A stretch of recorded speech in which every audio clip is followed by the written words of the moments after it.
Welcome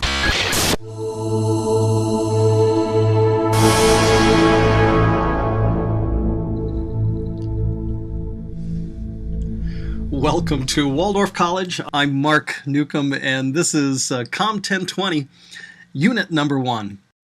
In this unit, our hope is to look at rule of thirds for composition, take a wonderful voyage through Flickr, an online cloud-based photo sharing site, as well as discover best practices for using lynda.com, and taking a voyage through the social media marketing chapters 1, 2, and 4, dealing mostly with Twitter. But we start this unit with rule of thirds. Rule of thirds is helping us with composition. If we take a frame, the first rule in rule of thirds is to divide the frame into thirds. So it's tic-tac-toe, a horizontal and vertical division of our frame. The second rule then is to place eyes on the upper third. So in a long shot, in a close-up, in a medium, whatever you're shooting, place the eyes on this upper third, and framing is going to begin to work for us. Now perhaps what you're shooting doesn't have eyes. Maybe it's a landscape or an object. And if so, then you need to place the horizon on the upper or lower third. So where the sky meets the earth or the surface, you'll want to place it in the upper or the lower, but never in the center of the frame. Now where these lines intersect, we call points of interest. So you can see there are 4 points of interest. These are the most dynamic parts of a frame. So it's important that we fill 3 of the 4. We want a framing that is asymmetrical, something that creates leading lines and helps the eye know where to focus and where to look. So you can fill any 3 of the 4 points of interest, but we'll never fill all 4. So here's a mugshot. It's of me. It's uncomfortable as it is to look at this. And we're going to be taking a lot of mugshots here for the first assignment in this unit. So get ready. Here we go. I've put mine up here to suffer through it. So my eyes here are on the upper third, my mouth in the lower there, and my hand fills up one of those thirds as well. So I filled 3 of the 4 points of interest and left the 4th point of interest open. It's just kind of a black, nondescript part of the camera. So here it is with the guides removed. Here are the guides placed back. So I filled 3 of the 4 points of interest. You'll need to gather several pictures for Unit 1. We'll need them so that we can upload them into this beautiful site called Flickr. So I put together an assignment for us called the Flickr Shot Sheet. The Flickr Shot Sheet has 4 categories that I'd like for you to collect pictures in. The first one is close-up smiles. So I need you to collect 4 close-up smiles. Now you'll take many more pictures than just 4. When I shoot a ratio of about 1 to 10, maybe 1 to 6 depending on how well I'm doing for the day. But I'll shoot about 6 to 10 pics to find the one picture that I like. So I encourage you to take many more pictures than you need.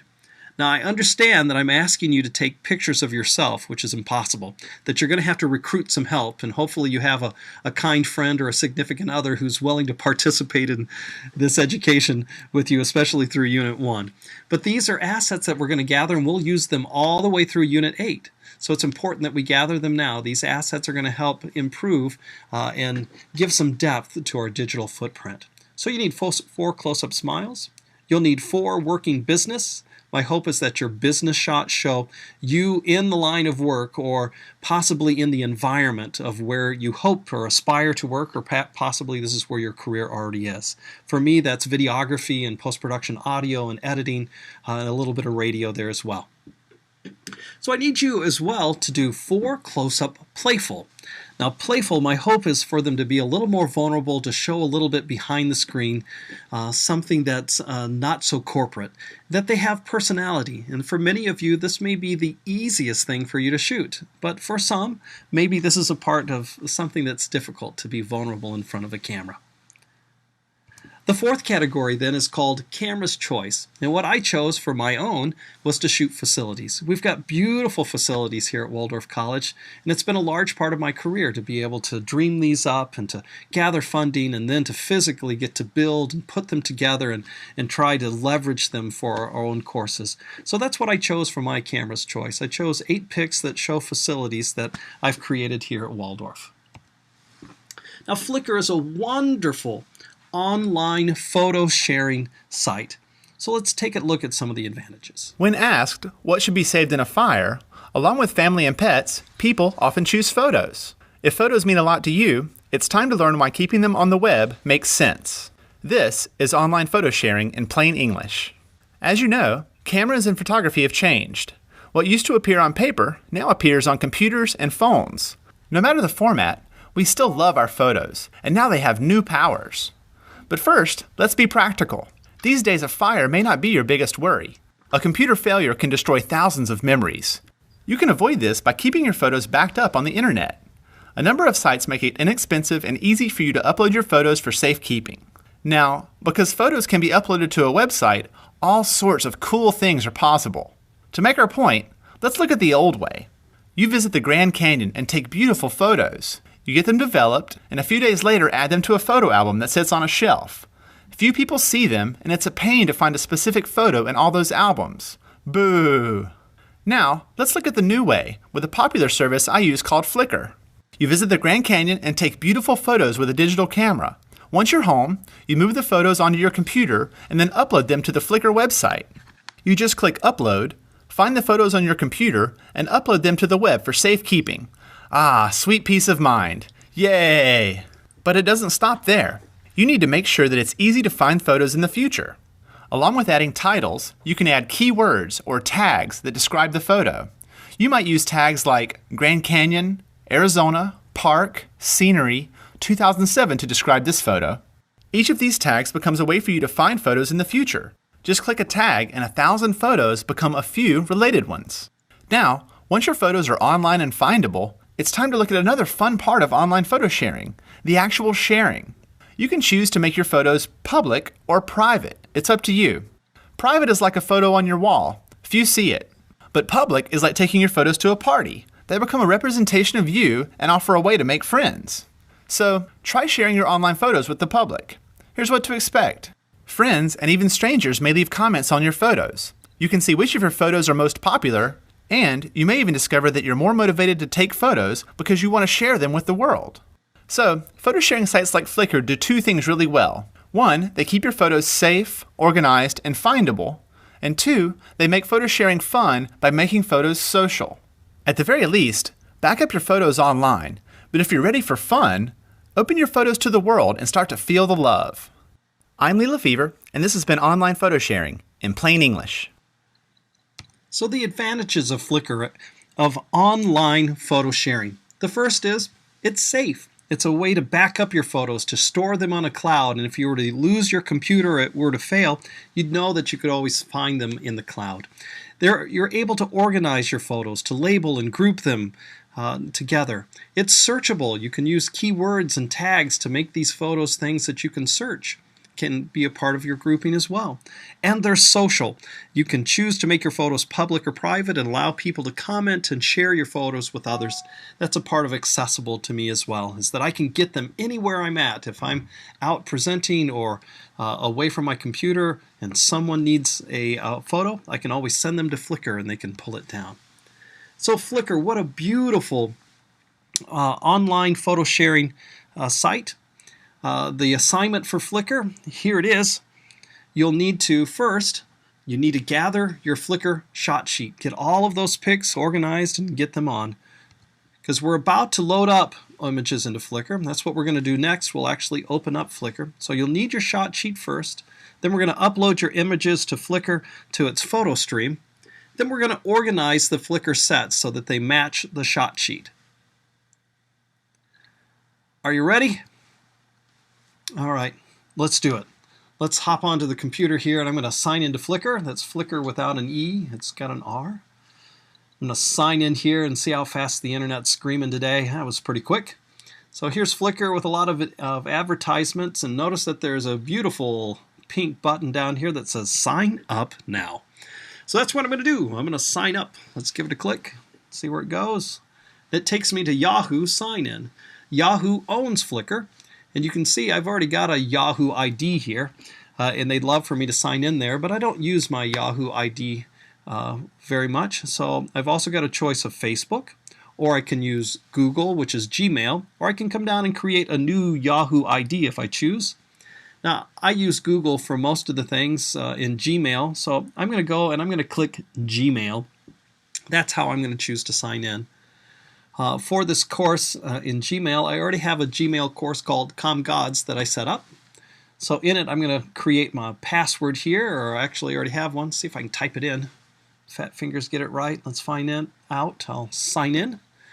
And I got it right, and here I am. I'm signing in, and Google's asking me, along with Yahoo, can they have the information that I'm Mark Newcomb in the United States and that I speak English? And sure, I'm okay with that, so I'm going to allow it. I'm not afraid of them having that information. Why not? Let's select Allow here, and it takes me out to logging in for Flickr. That knows my name. I just gave it permission to know that. So here I am, email below there. I have Gmail. So CommGods, and I have a choice now to choose your Flickr screen name. Now this will have to be unique, something no one else has chosen in Flickr. So I'm going to try Digital Core. Type it in here. Surely no one's done Digital Core, and I'll click check, and it'll check and find out if it's available. And it's not. Somebody else already has Digital Core. I can do 2013 or Newcomb 2013. I don't like any of those, so I'm going to try. How about 102? We'll try that. So Digital Core 102, and I'll push check. Hey, success, that one's available. But I still think I want to change that. I'm not sure I'll remember just 102. And it's something I need to remember, so I'm going to go in and I'll put in COM 102, and let's check that. Hopefully it's available. Hey, I got one. So Digital Core COM 102. I now have a choice then to select a birthday, and I'll have to make sure that the birthday makes me at least 18 years old. So I'll do January 21, seems like a beautiful day, and 1963. It's a beautiful year for a Corvette, so I'm going to try that one. We'll put in 1963, and I'll hit continue.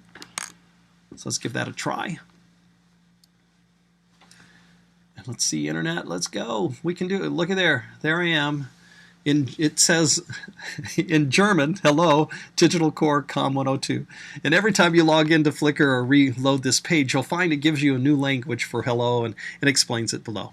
And I have a choice here to personalize my profile, to upload my first photos, and to find friends on Flickr. There's a place here called Your Photo Stream, which we're going to use quite a bit later once we get some photos in.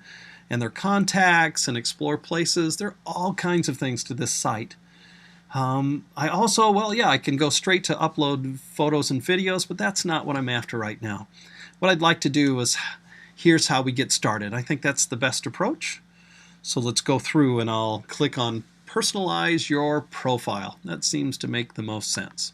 I'll give that a click, and it takes me over to Create Your Buddy icon. So I have a choice of that, or to choose your custom Flickr URL. That sounds a little ominous. Or personalize your profile. Well, let's start with number one. Seems to make the most sense. Let's back up, and we'll go to Create Your Buddy icon. We'll give that a click. And it says to create your buddy icon. Down on number one, and it says find an image on my computer. So I'm going to do that. I'm going to click, and I've already gathered the photos from my Flickr shot sheet.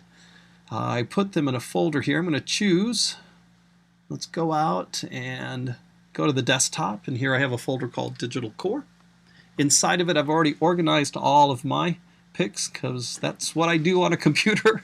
I've got so much stuff on my computer I wouldn't find it otherwise. So close-up smile, and I'll choose Cam Lens Flip.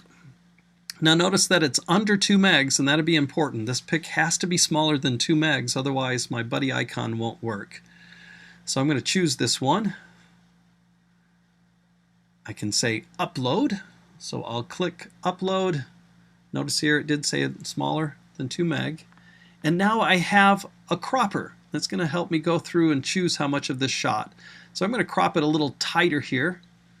Use my cropper and make sure that my eyes are in the upper third. And I'm going to keep a little bit of nose room open there. I shot against the key here, which is good. And I'll say upload. And that's processing, and computer, you can do it. Yay! So I'm in. I've got a buddy icon. So here's our second, number two then. Choose your custom Flickr URL. Now this is important. It has to be unique, and it's something that cannot be changed later. So you need to choose this wisely. And all it is the address. This will be my Flickr address that I can email or send or put inside of a website. So I'm going to go through and create, let's try Digital Core 102. So I'll give that a preview. It's going to have to be unique. No one else can use this one. So let's give preview and check it out. It works. That's great. I'll use that one, and I'll say lock it in and continue.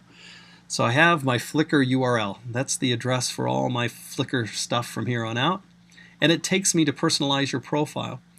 Now, Flickr can be a very social site. It's a place where you can give a lot of information if you choose to. I don't choose to. I don't use Flickr to meet other people or to find them. I simply use it as a place to store my digital photos. So I'm just going to set the time zone. But it's probably important that I pick the right time zone, so I'll do Central Time, not Central America. And that's all I'm going to put in here. And I'll push next, because I don't use Flickr to find other people. So now I'm in Latvian for hello, and I'm back to my site. And that's great. I've personalized my profile, and I want to upload my first photos. So I'm going to click on Upload Your First Photos, and it takes me out to the photo uploader. And I have a choice to drag and drop here, or I can choose photos and videos to upload. So I'm going to do that. I'm going to choose photos and videos. I'll click on the big blue button here, and it takes me out to my computer. I'm going to go back to those folders. I'll do close-up smiles, and I'll take, let's try all 4 photos. Let's see if it'll let me take them all at once. I'll gather them and choose. Come on, Flickr. It did it. That's great. And let me take 4 at once. So here are the 4 photos that were in my close-up smile. I have a choice here to put a description in as well, so I think I'll do that. I'll click on Add a Description so I can remember what folder these were a part of. I'm going to put in Digital Core, Shot Sheet, and Close-Up Smile. If I can smell smile. There we go. Smile. So I'll highlight that and copy it. And I'm just going to paste that on as a description for the other photos I have here. Excellent. That looks like it's going to work, and I think everything's there. Great. So I'm going to upload these 4 videos. So I go up to the blue button here and upload 4 photos. And I simply click Upload. And it says upload 4 videos are going to be public. And yes, I would. I'd like people to be able to see these and to share them. So I'm going to say yes. I'll keep that public, and I'll choose Upload to PhotoStream. So I'll click the big blue button. That should upload my folders. And see how fast the internet. Yeehaw! There it goes. Good old Kentucky term. There we go. So there are my photos in PhotoStream. I've successfully logged in. I have a buddy icon. You can see it up there by my PhotoStream. And I have 4 photos setting inside of Flickr. Great. We've accomplished the first thing. Now what I'd like to do is I need to go in and take these photos, and they need some organization. If I were to upload 20 or 100 photos, having them scattered across my PhotoStream is not the best thing. I'd like to organize them into sets. So you can see that here are my 4. I'd like to take these 4 and basically put them into a folder. So the way that I can get them into a folder is to organize them. So as you go across these tabs across the top, you see that one is called Organize.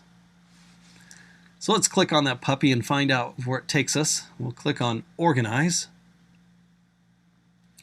And when I do, it takes me out to the batch editor. Well, that's almost where I want to be. That's not sets yet. You can see there are the photos in my PhotoStream. But I'd like to put them in sets. I'm not ready to, I could create a new set this way, but let's use the tab Sets.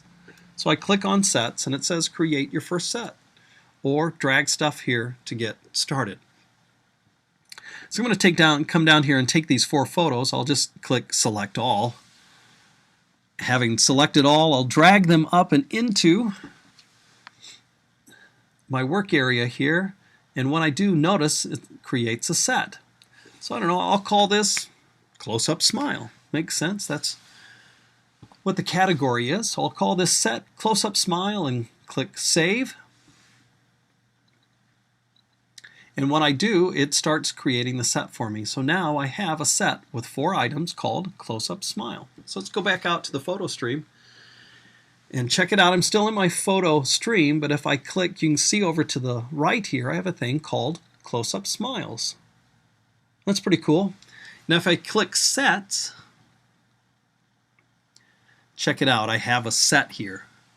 That's wonderful. That's what I wanted to do. If I needed to click to create sets, and there they are.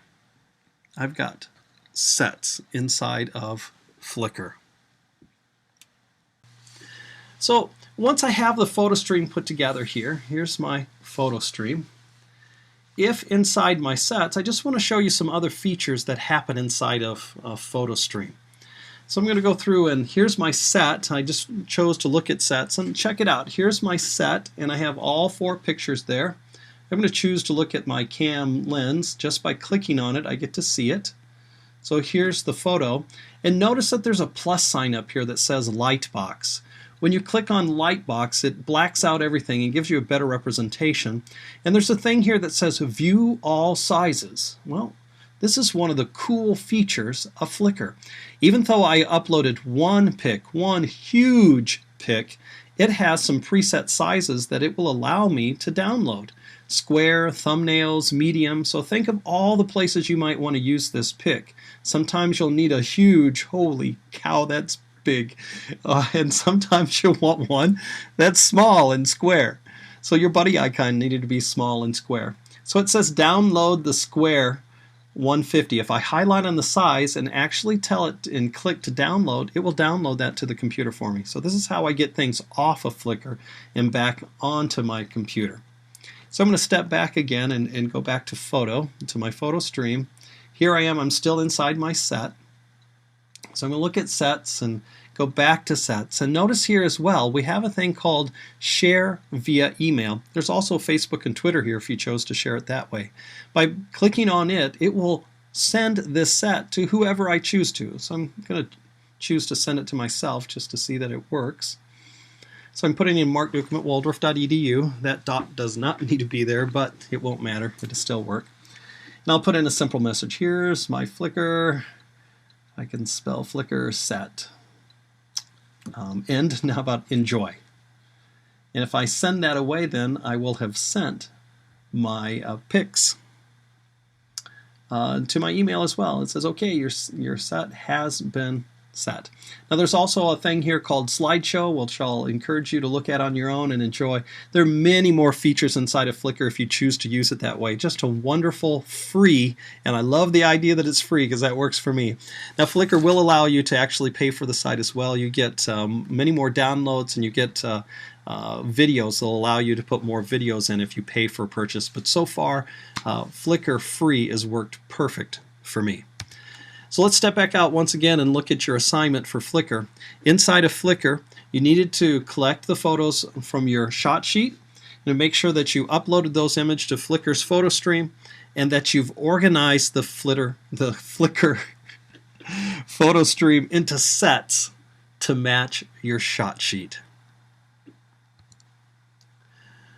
Now Twitter is inside this unit. What a beautiful, very new, and yet it seems like it's been around forever, social media site. And it seems like the younger you are, the more apt you are to be someone who tweets and twitters. And for me, I'm an old dog, so it's something that I've had to learn and get used to. And yet, if I want to get a hold of my students, and especially if I want to talk to my 16-year-old, if I tweet him, I'll get a response. If I Facebook or call, maybe I'll get a response. So our hope is to take this new technology and to find a way to leverage it so that we can deepen our digital footprint. So let's take a look at Twitter. It's official. Twitter is everywhere, and along with your friends, favorite celebrities, and pets, organizations of all sizes are getting involved in a big way. This is Twitter for Business, explained by Commoncraft. These days, Twitter helps people like you stay informed about news, people, and organizations that interest them. When they sign up and follow a Twitter account, those updates or tweets become part of their Twitter stream, which they can track each day. It's these tweets that can create an opportunity for businesses to build connections with followers. It can turn a simple click into a long-term relationship that can inform, educate, and endear. Here's how a few businesses are using Twitter. Zach is a maven of mobile food. His popular lunch truck appears in a new spot in the city every day. He used to show up wherever there was a crowd, but now the crowd comes to him. That's because devoted lunchgoers follow him on Twitter. Now he's able to inform followers about his location and get ready for the rush. But it's not just small businesses. Emmy's customer service department at a Fortune 500 company has been on Twitter for over a year now. While her team is dedicated to posting tweets and responding to customers, she's focused on listening. People mention her product every day on Twitter. Using Twitter search, she can stay on top of what's being said around the world whenever someone mentions her company or products. This instant access to relevant information has become her company's early warning system and a valuable way of engaging and educating customers. For Raghav, though, Twitter is simply a better way to communicate. For years, his nonprofit primarily used mailers and email to alert patrons of projects and campaigns. Now, along with monthly updates, his organization can use daily tweets to build long-term relationships. Their interactions on Twitter endear patrons in a way that other communications can't. For many, Twitter works because people who click follow choose to be involved, and many stay involved over time. And keeping them engaged may mean having conversations, using humor, and sharing interesting links, photos, or videos. But Twitter also comes with some risk. It's easy to post something regrettable. That's why policies that ensure Twitter is used responsibly are important for an organization's reputation. Further, a strategy for Twitter, like any outside communication, can be helpful. Use your account to follow others and share your unique perspective. And don't forget to make it easy for people to find you on Twitter. Soon enough, you'll see why Twitter is everywhere. I'm Lee Lefevre, and this has been Twitter for Business, explained by Commoncraft. So Twitter, it is everywhere. 3 things Twitter can do to build long-term connections. As we saw, it's a great means, it's a microblog, it's a way to actually keep connected and to inform people. It's a way to educate, it's a great opportunity to endear, and most of all, it's a way to engage your audience. You know, often you hear the phrase, it's not what you know, but who you know.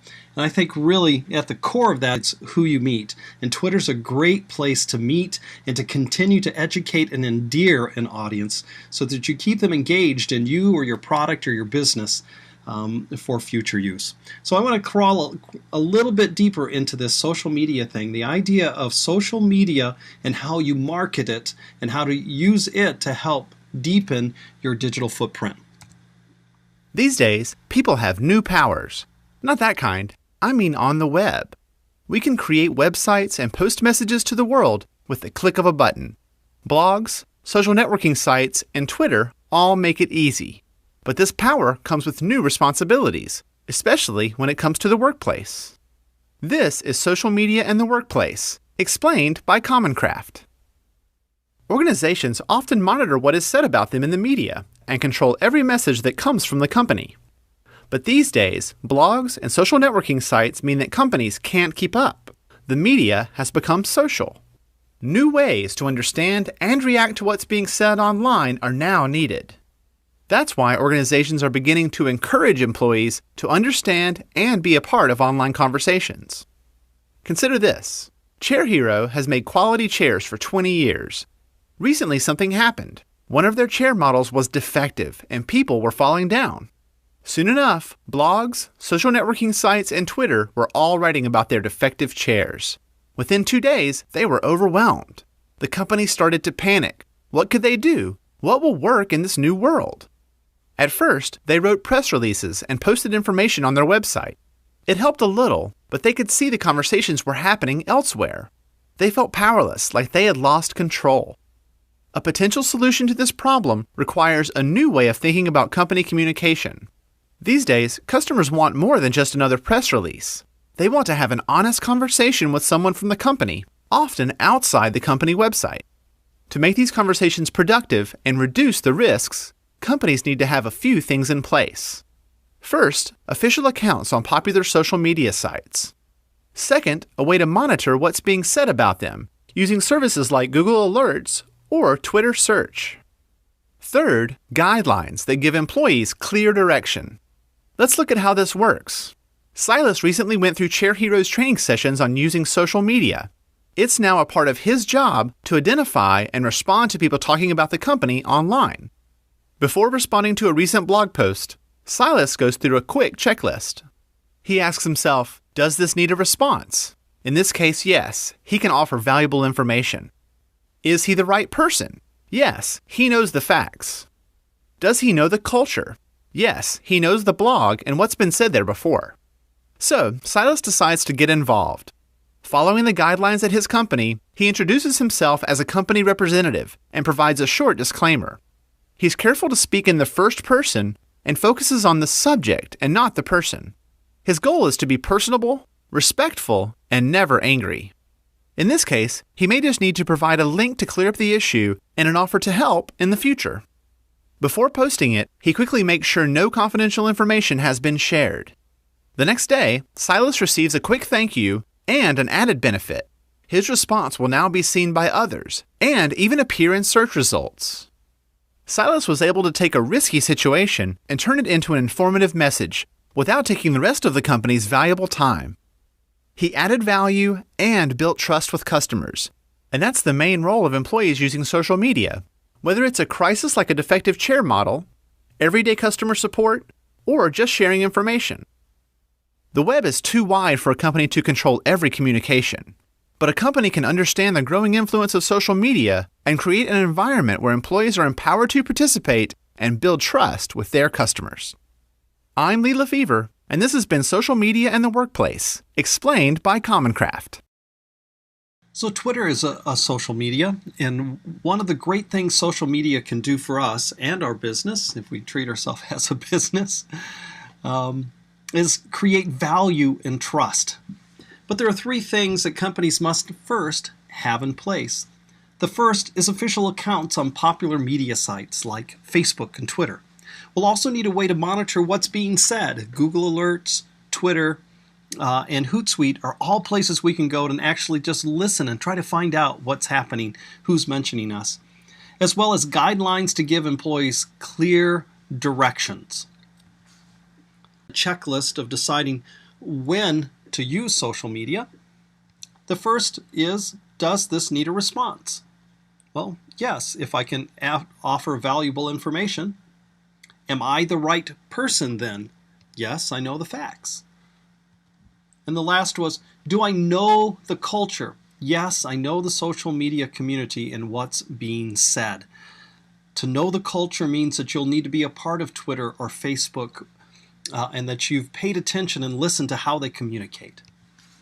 So then we need guidelines to follow when using this social media. We've decided that we're the person to respond, that it needs a response, and that I can add value to this and understand the culture. So the first is, and this can be a legal issue as well, is to describe yourself as a company representative. You need to let them know you are officially representing yourself or your company. You should speak in the first person. When we're speaking in social media, even though many people get to see it, only one person is our audience. So speak in the first person. You should focus on the subject, not the person. You should always be personable and respectful. You should never be angry. Social media is not a place to vent, and you should resist using Twitter and Facebook that way. It's not a place to vent and to be angry. There's much better use for it. You should try to provide a link that will create some kind of help or offer help to help in the future. And then lastly, you need to make sure that no confidential information has been shared.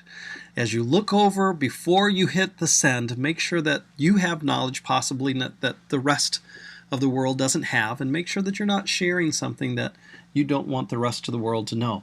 Because when you tweet the world. And you can go back and take back a tweet, but once it's out there, someone may have screenshotted it or kept it in their feed, and it still could be out there. So there are our guidelines.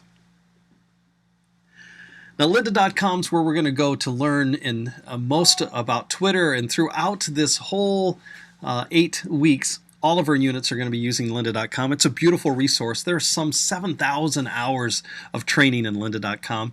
One of my favorite sites, one of my favorite online places to go. Sometimes, believe it or not, as geeky as this is, I might just find a subject and decide, see what lynda.com teaches about that, and I'll spend maybe 20 minutes or an hour just learning a new program, something I may or may never use again, but I'll go out and take a look just to have exposure to it. Now, when approaching lynda.com, you're going to need to be able to sign in. So as a part of this course, you will have been sent an email. So let's go find that email. You can see here I have one, and it says it's from lynda.com training. So when I click on it, here it is, and it shows that that it's Waldorf College is the class, and that Mark Newcomb, that's me, I'm the instructor. And it tells me down here below that if I copy this code, I'll highlight it and copy it. And then if I click on this link below, that it's going to take me out to the site. And that's what I want to do. I want to get out to that site. So I'll click on it. Let's find out if internet's still screaming for me here. Give it a click. Wow, that was quick. It takes me out to lynda.com and asks me to sign in. So the first thing it's asking for is for me to go through and actually click and paste that code. So I'm going to paste the code here that I got from my email. And then I need to put in the email that the code was sent to. This will have to be the same email that you received, email address that you received from lynda.com, if I can type here. So mine was at newcomm@waldorf.edu. So I'm going to hit continue. Let's see where it goes here. I'm going to click, and it takes me out to... It asks me first now, have you ever been, are you new, current, or returning to lynda.com? Now, I've been here before. I'm already a member. So I'm going to choose here that, yes, I'm a member. But chances are this is your first time to lynda.com, and if so, make sure that you choose no here, because it's going to go through and have you create a username and a password. Now, if you have used lynda.com, possibly for other courses or for Waldorf Online, then you've got this opportunity to click yes. I've been there before, so I'm going to click yes. And down below, I'm going to put in my name, my username, and the password that I use already on lynda.com. So I'll put in Newcomb M here, and I'll type in my password. Again, fat fingers. I hope I get this right here. I think that's right. And I'll give it a click. Let's find out if I did it right or not. I'll do a continue. It asked me if I want to save my password. I said no. And then it tells me, hey, you've just completed the transaction. Your registration is complete. And then it gives me a little guide down here that shows that my courses, that I'll have a tab that says my courses, and that's where I'll be able to find my course. So there you have it. That's how you sign into lynda.com, and you'll see that your courses are listed then. So let's go out and find out. I'll type in lynda.com here. Let's see if it lets me sign in. So I'll type in lynda.com. If I can type, here we go, lynda.com, hit return, it takes me out. I'm at lynda.com, but I need to come over here to the right-hand top corner, and I'll need to sign in. So I'll go in, and where it says log in, I'll click. And when I do, I have a chance to put my username in. For me, that's Newcomb M. And then I'm going to go down to the password, and I'll click and actually type in my password. And hope I got it right again and hit log in. Come on. And there it is. I'm signed in, and you can tell because I'm in and I have a thing called My Courses, and it says Hi Mark. So there are all kinds of courses here. You have access to one called My Classes. We'll go to Classes and you'll see listed. Now for me it's a future class because the class hadn't started yet when I signed in here. I'll click. You may be in future or current, probably current. It says the duration of the course, and here are the modules that I'll get to use inside this course. And you can see that there's one called Social Media Marketing with Facebook and Twitter. That's the one for Unit 1 and 2. So let's get a click on that, and it takes me out to Social Media Marketing. So you can see here I have a table of contents that shows all the beautiful videos that we're going to watch through in this module for Unit 1 and 2. There's an introduction and a welcome. You can see all the chapters here, and they'll be referred to in your assignments. There is a welcome video. You can see that it's 1 minute and 3 seconds. That the big picture is below. I'd say we probably want to start with one here. Let's go ahead and decide. We'll click. Oh yeah, I have exercise files here and transcripts and FAQs. Let's look at exercise files. Now, exercise files is one of the best practices. The idea that if there are downloadable files that you can use, you can click here and it will allow you to download the files so that you can play with them. There's also a beautiful thing called transcripts. So if you're an oral learner and you learn best by reading, then here's a place where you can go and actually read word for word the video, all of the speech from the video. It's a transcription of the module. So it's a wonderful thing. I use it in copy-pasting notes occasionally when I'm trying to get through a unit. Though I'm a very visual learner, so transcript sometimes is more of a reference. And then you have this thing called preferences. And to me, this is one that's very important. Normally, it defaults to Flash. Now, I've been here before, so mine's already set to QuickTime Custom. So I encourage you to click QuickTime Custom instead of Flash. It's one of my best practices, I think, when approaching lynda.com. You want to do QuickTime Custom. So we'll go back out to the table of contents, and I'm going to go over and decide to watch one of these puppies. Understanding online marketing, sure, but why not just take the welcome? Let's start at the top. So I'll open up the welcome, and here it is. I've clicked, and here's lynda.com. I've muted the audio here, and it shows me the lynda.com. Notice that I have VCR controls here for pause. I can go to the next video here, or I can pause or go to the previous video. So play and pause like a VCR. Makes it very convenient. You can see a timeline above that shows you where you are in time and space. And I have a beautiful thing here called speed.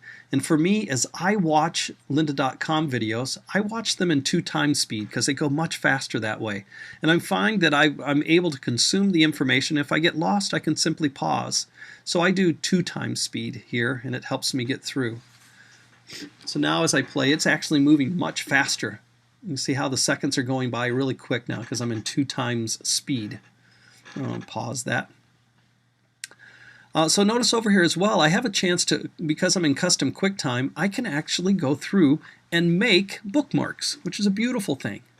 And I can turn auto play on and off as well so that it will go just to the next chapter. So if you're watching a number of these modules together, you may want to turn this on and it will just go to the next chapter when it ends one. So this is the playback. This is the unit that we use inside of lynda.com, and something that hopefully that you'll become very familiar with. So these are my best practices then. When I use lynda.com, I think it's very important that you avoid the movie theater approach. Lynda.com is not a place where I find the big comfiest chair and a big bowl of popcorn and I decide that I'm going to sit back and just vicariously enjoy the unit. Instead, what you need to do is really approach it like a lecture or a text, where I'm going to have my notebook and my pen and paper ready to take notes and consume. The way that I do it is I actually make lynda.com a smaller video. Instead of having it full screen, I shrink the video into the corner and I open up a notes app on my screen and I take notes. As lynda.com's going through, I'll actually take notes as I'm watching it. I'll even do screen captures when they're doing buttons or certain keystrokes that are important. Then often, or if they do a pull-down menu, then often I'll actually do a screen capture of what lynda.com looked like that and paste it right into my notes and make a notation to help me understand that, oh, if I want to do that, here's the special keystroke that lets that happen. I highly, highly recommend that you use custom QuickTime settings. Remember that custom QuickTime settings will allow you to go at 2 times speed. It also allows you to put in bookmarks. And transcripts. You saw that as in one of your little pull-down menus inside of lynda.com. You can read through the transcripts, and I will copy-paste these into my notes as well. As I'm working through, watching at lynda.com, and it's like, I remember that part of, I may just go to the transcript instead of watching it over again and copy and highlight some of those notes. And then at the last is exercise files and downloads. So lynda.com, we're going to watch Social Media Marketing Chapters 1, 2, and 4, and they deal with Twitter and using social marketing and Twitter from a business point of view. You'll get to see, they'll talk a little bit about how to use your personal profile, but our hope is to really leverage this and say that our digital footprint becomes begins to have more context on a professional side. For Twitter, what I need you to do is to make sure that you create a business Twitter account, that you make 20 tweets. It's like doing a post in Facebook if you're a Facebook poster, but in Twitter we call them tweets. You will need to follow 20 other people on Twitter, and it's as simple as just clicking follow, and it might be people or businesses or organizations. This is what's going to fill your feed. So make sure that you choose things that you'll enjoy seeing each day, because as you hit Twitter, these are the things that will populate your feed. And then this one's going to take some legwork on your part. You need to gain 10 followers. Now this may take some beg and borrowing, but you're going to need people to hit Twitter. They'll have to be a user of Twitter in order to follow you.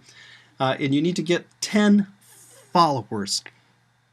So lynda.com chapters 1, 2, and especially chapters 2 and 4 are going to help you create this account in Twitter, much the way that I did through Flickr. And help you understand what a tweet and an appropriate tweet and how to do follow and followers.